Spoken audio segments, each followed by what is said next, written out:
Hey everyone, it's Patty. Welcome to day 4 of our birthday celebration. Today I want to talk to you all about professional growth. But before I do that, let's take a little look back at where we've already been and what we've already talked about. So day 1, this was our day for beginnings. And I wanted to share my best tips for anyone out there who was thinking of teaching art for the very first time. Day 2 was all about kind of deep diving into what works in the art room. And I took you on a little journey of my past 10 years of blogging, and we looked at the different art lessons that I thought made a really big impact in my life, my students' lives, and the lives of other teachers. Did you guys catch video 3 with Neil and I? That was our first time that we've ever kind of sat down and shared how we grew Deep Space Sparkle. We really hope to inspire any creative entrepreneurs out there, someone who's thinking of, just selling a lesson plan on Teachers Pay Teachers, or even opening up your own art studio. Day 3 was all for the creative entrepreneur.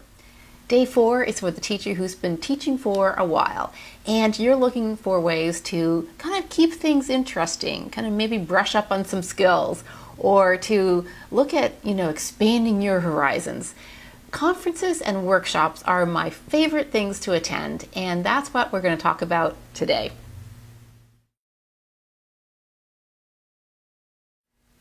Ten years ago, when I first started blogging, like I said in the very first video, it was such a brand new thing for me, and I really didn't know much about blogging. Certainly parents weren't that interested, because that was the whole reason why I started a blog, was to show parents what I was doing in the art room with their kids.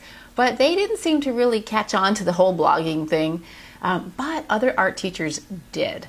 And through the magic of Google, they found me, they found Deep Space Sparkle, and we created a community. We started a conversation. And it really wouldn't have happened unless I was online and looking at what other people were doing, because in my quest for lesson plans, because remember I told you I got hired and there was nothing out there. There really wasn't a lesson plan book that you could download and say, okay, this is what you can do. Not like the Sparklers Club. I wish that existed back then.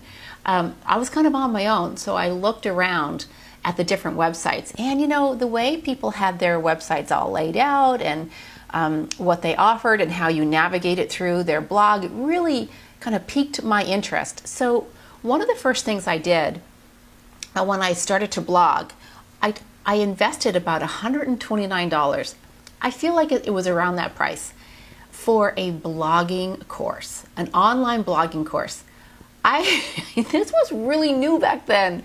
Taking an online learning course, it just was such a concept to me. Like, you mean I can just sit here in my pajamas and look at my computer and have someone talk to me? And it was Holly Becker, and she did Blogging Your Way. I don't know if anyone's heard of her or has gone to her blog, Decorate. She's an interior decorator, and she blogs about it. So she was kind of like the expert at the time. I loved her. I loved how she organized everything. I loved how beautiful she made everything feel. Whenever I went to her blog, it was such an experience.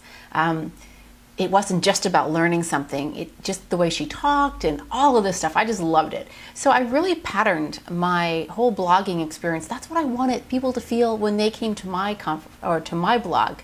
So attending that or signing up for that first workshop online was such a huge deal. A lot of people weren't really into online workshops, and that's fine. Now we have online conferences, and we don't ever have to leave the house. But you know what? There's something to be said about actually kind of getting out of your pajamas and going out the front door and traveling in a car or getting on a train or getting on an airplane and going on a journey and visiting a conference and attending a conference live. I love doing this. Number one, I was a mom when I started teaching, and well, I still am a mom, but I had the little kids at home. Now I'm kind of empty nester. It's all good now. And I kind of wanted to get away, and I would take any opportunity. And the blog, oh man, that was like an awesome excuse just to get on a plane and travel a little bit and go out and see what I could do to improve my knowledge of something. So I remember a couple of the blogging conferences I went to. There was a really cute one I say cute because it just was, everything about it was cute. It was called Snap. And it was in Utah. It was the first time I experienced Utah. And man, I tell you, those gals in Utah, they have it all together. They had babies everywhere, and they were just dressed perfectly, and everything about the conference was just like immaculate. Like everything was staged, and it just felt like walking onto a Hollywood set, really. It was such an experience. And for me, I was blogging at the time, but I was also teaching. And I was kind of getting into my blog, and I was just selling lessons, making some money so I could invest back into, my own education. And I remember learning how to take a photograph with my brand new, Rebel T2i Canon camera. And there was a lady there who was teaching a workshop. Like literally, we all went outside and we learned how to use, how to turn our cameras off auto and use the manual switch on our camera. I don't even know what it's called. And she taught me, what was her name? Kristen, from the blog Capturing Joy. You should look her up. She's amazing. She's a fantastic photographer. She has all of these kids. She just has, her blog is so colorful. And I kind of laughed because this is a side note. Her blog was called Capturing Joy. My first writing blog, that's what I called my blog, Capturing Joy. And the reason why I did that, because there was a book written about Maud Lewis, the Canadian painter, and the book was called Capturing Joy. And I thought that was just a fabulous, kind of like what I wanted to create online, just capture the joy. Anyways, I was a kindred spirit with Kristen. Like, she was a Capturing Joy person, and so was I. But she taught me how to shoot in manual mode. And so I spent, I remember spending a couple $1,000 going to this conference, like the hotel and the conference and the meals and the plane ticket and all of that, the ride from the airport. It seemed like to add up really quickly. But learning I learned a lot, but that one little 30-minute workshop literally paid for that workshop 10 times over because I learned how to take a good photograph. And that has really, paved the way for Deep Space Sparkle. So that was my little story of how you just never know what you're going to learn, and you kind of have to take these opportunities I kind of went to that conference not really knowing anybody, not really having any agenda, but I wasn't expecting to learn a photography trick. I thought I'd learn blogging tricks, but in the end I learned something that was really valuable and paid off in dividends. I remember it took me a long time to go to my first National Art Association conference. It was in San Diego, so I took advantage of the fact that it was on the West Coast. And I remember going, and I had paid for it myself because I was, really paid by the PTA, and I couldn't really ask them to pay for my conference. But I wanted to go because I wanted to go for me. I wanted to learn more about teaching art. I had been teaching art for a while. I've been blogging about it for a while. I was selling lessons, and the whole new visual art standards were coming out. And I was curious just how people, how real teachers taught. Like, I really wanted to know, were there areas of my teaching I could improve upon? Were there things I wasn't giving my students that I really should have? And so I kind of went into it as I need to learn more. I need to better my classes, and I just wanted to see what other teachers were doing. But one of the things that I found was that not only did I learn a ton, but that there's a ton of different ways to teach art. And they're not all ways that you kind of like. I remember going to one conference or presentation, and the lady pretty much blasted everyone she had everyone raise their hand. Do you do displays in your classroom? Do you hang up children's art? And everyone's like, oh yeah, totally do. That's my favorite part of art. Definitely was for me. And she goes, well, you're teaching like a dinosaur. I'm like, what does she mean? Like, what? And she goes, well, that's not the way you do it anymore. No one hangs art on the wall. And I'm like, oh my God, if you don't hang art on the wall, where do you hang it? And she went on to say how it's not about presenting the art on the wall. You have to have children present it in a certain way. And she went on and on and on. And I'm like, oh God, I snuck out of that one. I literally had to sneak out because I was feeling so bad. I was like, oh shoot, like what was I doing? Like, was I ruining the kids? And I'm not a dinosaur. I am getting up there, but I'm not a dinosaur yet.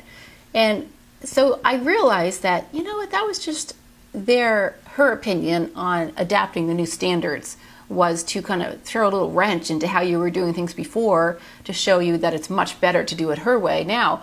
And she wasn't exactly wrong. I mean, she had a lot of really good points, although I don't really know it because I didn't stay. But she kind of made me feel bad. But here's the thing, I left and I went to another one and it was fantastic. And I left and I was inspired. So sometimes those really big conferences, they have so many different presentations that you might have to kind of sneak in and out of some before you find the one that really kind of like, you know, inspires you. So I want to give you 5 little tips about why you should attend a blog conference or a art ed conference or anything. Number 1 is really the main reason why you want to go is to get better at what you do. I went to San Diego that first time because I wanted to become a better art teacher. There were so many things to learn from, and I went to that SNAP conference in Utah because I wanted to get better at blogging, and I learned how to take a camera or a shot from the camera better. And every time you venture out and do these things, you're going to learn something new. Learning something new never gets old. It never gets old. You will never know everything that you need to know. Learning is the most exciting thing, and you know what? Here's the secret. Learning keeps you young. I had this conversation with my hairstylist, and we were talking about that, you know, and I had turned 50, and I was saying, you know, feeling a little old. She goes, "Oh, Patty, you're not old. You stay relevant. You're modern. You're a modern 50." And I'm like, yeah, I'm modern. I like that. I loved how she framed it. Like, I stayed relevant. Like, my conversations are relevant. I'm not acting old, or I'm not pretending to know everything. And that's what going to conferences and meeting new people, going to presentations that suck, presentations that are awesome. It's everything. And for me, that's how you stay young. Really, you learn new things. Okay, number 2, you make friends. When I went to that SNAP conference, and I don't know why I'm harping on this one, it's just, I don't know why it's in the forefront of my mind. I met a lady named Marcy, and I can't even believe I did this, but I went on the message boards for the conference, and I'm like, I need a roommate. She goes, so do I. So we just decided to room together. And we just became great friends. And she was from the East Coast, and her husband was a policeman, and she just had all these cool stories. And she was a wedding planner. She just did these beautiful weddings. She was the coolest lady. And we just hung out all weekend. We didn't know each other at all before then. What I loved about her was that we went to Utah, and in this place in Utah, it was completely dry, which means there was no alcohol, like no wine, no nothing. And I like my wine. So I didn't know that. I never heard of that before. What place does that? Anyways, fine, they can do that if they want to. But I was like, oh my God, I have to go this whole weekend? When you're learning things new, especially for me, I find it very stressful. And I like to, cap off the evening with a nice little, a Pinot Noir. And Marcy had the same idea, except she came from New Jersey, and she packed a box of wine in her suitcase. A box of wine. I mean, she opened up her suitcase. She goes, oh, well, I know all about this conference. It's dry here. And I'm like, yeah, it is. She goes, well, I brought the box. So we set the box up like in the bathroom, and like we kept, no, she brought the wine. We had fun. So you can make friends. Also, it's a chance to get reacquainted with people you may know from other mediums. Like when I started blogging, I made all of these blogging friends. And when I went to San Diego for my first art convention, oh my gosh, I met Rena from San Diego. I met Phil from her blog. There's a dragon in my art room. And I met Cassie Stevens, and I met Jessica Balsley from The Art of Ed. I met all of these people. Amazing Amy. I mean, so many wonderful bloggers and art teachers. And it was literally like a slumber party. We didn't stay in the same hotel, but it was so much fun. we had conversed with each other for so many years, and finally you get to meet these people, face to face. We just had so much fun. I loved it. Okay, number 3. This should really be number 1. But going, traveling, just getting away from your house, your community, means that you're taking time for yourself. This is a chance for you to rejuvenate. So my 3rd reason why you should attend a conference is take time to rejuvenate. I guess I'm a big proponent of this. People often say, money's really tight. Money is tight. And I know money was really tight for us when I first started teaching. I wasn't really working that many hours, and I wasn't getting paid very much. Neil was very busy. We had the 3 kids. It was like any family, although we weren't struggling too much. We were very comfortable, but yet it was still tight. And going to a blogging conference or going to an art ed conference when no one was paying for it but me, I do remember having conversations with Neil going, is it worth going? And do you know what he'd say? He'd go, you deserve it. You should go. Neil recognized more than anybody how valuable it was to help me foster my own development. He didn't want me just to stay home and just do the same things every day. He loved the fact that I was interested in lots of different things, and he supported everything that I did, even if it cost more money than we could afford. He pushed me, he encouraged me. He really is the best husband ever. Always been that way. And if you don't have a supportive person in your family, you have to really believe that you are worth it. You are worth going to a summer conference. And I remember one particular lady, the last couple of years, she's come up from Southern California to my conference in Santa Barbara. And, there's 180 ladies that come, and men too. There's been a few men. And it's just been a really wonderful event because it's small enough that we all can connect. And of course, I have a lot of activities that bring us all together. But this one lady, I have a sense she didn't get a lot of support at home. This wasn't something her husband encouraged her to do. She kind of had to work around it a little bit, but she just got so much out of being there, and she just felt, I think one thing that we all need is to be heard, seen, appreciated. We all want to know that what we're doing, what we're interested in, is worthwhile. And I think coming together with a like-minded group of women and people just reaffirms everything that you hold dear to your heart. So number 4 is staying relevant. Now, I kind of touched on this before with the age thing, but this is in a new way. If you're teaching in a school, or if you have an art studio, or if you're even teaching at home, if you're homeschooling your kids, or whatever it is, maybe, whatever. It always is important to learn something new, and that goes back to number 1. But you always want to keep that frame of reference, like what's new. For me, I'm trying hard to stay relevant just within my membership program. I want to offer my teachers the most relevant lesson plans and the bundles. And I'm working this year on a technology bundle because that is what kids are learning in the art room. They need to incorporate technology. So it's important for me to stay relevant so I can help my sparklers stay relevant in the classroom. So going to conferences and learning from other people, and even online conferences, not just going in person, but learning online how to teach kids how to use iPads or what are the best apps to use. And that for me is like a learning section that I'm working on right now because I want to stay relevant.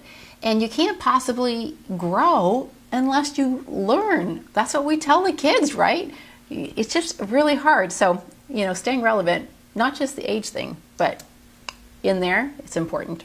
I think as our teachers, sometimes we are kind of different than our peers in our school system. We have a different schedule. We might be we teach all of the different classes. We may not be on the same lunch break as like the team that teaches grade, first grade or second grade. Sometimes you can feel a little bit like an island. And for me, I know that A lot of the staff never interacted with me at all. Some people didn't know who I was because I was just that crazy lazy lady in like the other side of the school with the apron and wheeling things on a cart everywhere. And when you go to a conference, all of a sudden you're with people who are exactly like you, and you can form relationships and even partnerships with other people. And I know a lot of teachers who have done this, like created a little groups within the people that they meet at conferences and workshops, and they, exchange information, lesson plans, they exchange, numbers, they do meetups. I know a couple of my sparklers, they get together now in their hometown. They created this group, and they meet up, they do some lesson plans together, or they practice some lesson plans that are in the Sparklers Club. And it's just a way for them to kind of connect and kind of work through things that they're working on. And I told you in the first video, that a group of my ladies, the sparklers from the workshop last summer, all got together to do artist trading cards. And they created this all on their own. And it was one way for them to kind of stay at a creative element to their lives. And this was kind of forced them, or encouraged them, is probably a better word, to do that. And it all stemmed from coming to workshops. So I thought, that is really just an important reason. So in summary, I'm not trying to sell a workshop. In fact, I'm actually trying to give one away, because day 4, I'm giving away a summer workshop to one lucky person, and it includes the lodging in a dorm at UCSB, and all your meals, and the 2 days for the conference. And so yeah, it's going to be 2 days this year. It's always been a day and a half, but we're going to lengthen it out a little bit, and I'm giving that away. So all you have to do is download the freebie, and the freebie is actually pretty cool. The freebie was created by Marissa Gebert, who is Team Sparkle, and she did an assessment in the art room presentation at last year's workshop, and she gave us her slides, her PDF, her keynote slides for the freebie. So go ahead and download that. And if you're a sparkler, if you're in the membership program, these slides will be really relevant to you, because she shows you how to use all of the teaching resources and the assessment resources inside the Members Club, Sparklers Club. So go ahead and download the assessment freebie, and you'll automatically be entered into winning the free summer workshop. Now, travel is not included. You're going to have to find your own plane ticket, because I don't know where you're from, but I'm going to take care of everything else, and you will be treated like a rock star, I promise. For those of you who are interested in the flash sale, this is actually a really good one. For the last couple of summers, I have been doing the workshops, and we've been taking video of all of the lessons and creating beautiful lesson plans and turning them into an online program. And so you can go to the Deep Space Sparkle shop, and you can purchase the actual online class for a very low price. So it's a great flash sale, definitely something to stock up on, because there's a lot of really good lessons inside of those particular workshops, summer workshop and the Mexican workshop. So I hope you enjoyed this video. Totally stick around for day 5 video. This is where I'm going to be chatting about how much impact you make as an art teacher. Okay, see you tomorrow.